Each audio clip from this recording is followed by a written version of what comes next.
आदाब नाज़रीन, मैं मोहम्मद अजमल अली खान। आलमी खबरों में इस वक्त अमेरिका की खबर हम आपको पेश कर रहे हैं, जहां पर आपने इस तारीख में साबिक में देखा है कि कई एक ममालिक में अवामी एहतजाज देखे गए,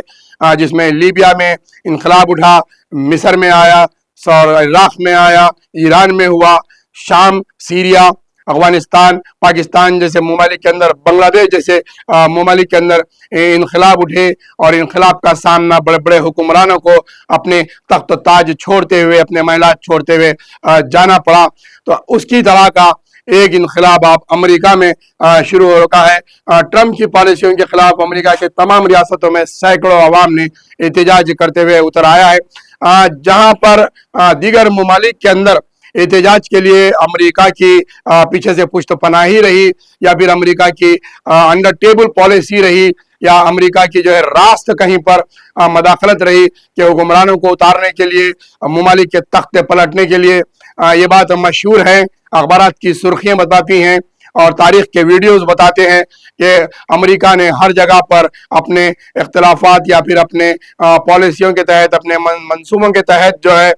उस मुल्क के हुक्मरानों को उतारा है, उस मुल्क ममालिक की सियासत के तख्ते पलट दिए हैं। लेकिन ट्रंप के फैसले और ट्रंप की टैरिफ पॉलिसी और अंदरूनी जो ट्रंप के जो है गैजेट्स इशू हो रहे हैं, जो नोटिफिकेशन इशू हो रहे हैं, जो सर्कुलर्स इशू हो रहे हैं, इमिग्रेशन के ताल्लुक से लेकर या फिर नॉन इमिग्रेशन के ताल्लुक से, सिटीजन के ताल्लुक से और टैक्सेस के ताल्लुक से, कई एक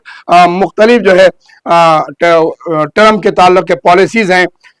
उसके खिलाफ जो है अमेरिका में खुलकर एहतजाज शुरू हो चुका है। 11 मार्च निशाने पर है। कनाडा और मेक्सिको में भी एहतजाज बढ़ते जा रहा है। जिस चिराग से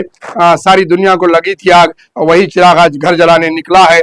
इसी तरीके के हिसाब से अमेरिका के तमाम दीगर रियासतों में भी एहतजाज बढ़ सकता है। और एक हम आपको इस एहतजाज का पहलू या फिर ट्रंप पॉलिसीज के खिलाफ एक दो लफ्ज़ और बताएंगे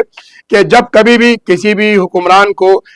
एक बार इख्तिदार दिया जाता है तो वो कोशिश करता है कि अच्छा हुक्मरान, अच्छा हाकिम साबित हो, लेकिन जब दोबारा फिर से इख्तिदार दिया जाता है तो वो ओवर कॉन्फिडेंस हो जाता है और वो अनानियत में आ जाता है, उसमें फिरौनियत आ जाती है और वो डिक्टेटर बन जाता है, जिसकी वजह से वो ऐसे फैसले करता है जिसकी वजह से आवाम को तकलीफ का सामना करना पड़ता है, समाज मुतासिर होता है, मुल्क की माशी पॉलिसी मुतासिर होती है और दुनिया के दीगर ममालिक पर उसका इफेक्ट पड़ता है, सारी माशियत दरम भरम होकर रह जाती है। तो इसी तरीके के वाक़यात ट्रंप की सेकेंड फील्डिंग में हो रहा है और अमेरिका के अंदर बड़े पैमाने पर एहतजाज शुरू हो चुका है। अब देखते हैं कि ये एहतजाज कहाँ तक रंग लेके जाता है, ये एहतजाज में ट्रंप को कितना इसका नुकसान पहुंचता है या फिर आवाम की इसमें किस हद तक कामयाबी होती है। जहां दुनिया भर में एहतजाज हुआ, आज वहीं पर अमेरिका में भी एहतजाज शुरू हो चुका है। इससे जाहिर यह है कि किसी सरजमीन और किसी हाकिम की हुक्मरानी नहीं चलती, आवाम के एहतजाज के सामने और आवाम के ऊपर जुल्म करने पर जो है बराबर इस तरह का इनकलाब उठ सकता है। ये मैसेज जो है अमेरिका की आवाम ने सारी दुनिया को दिया है।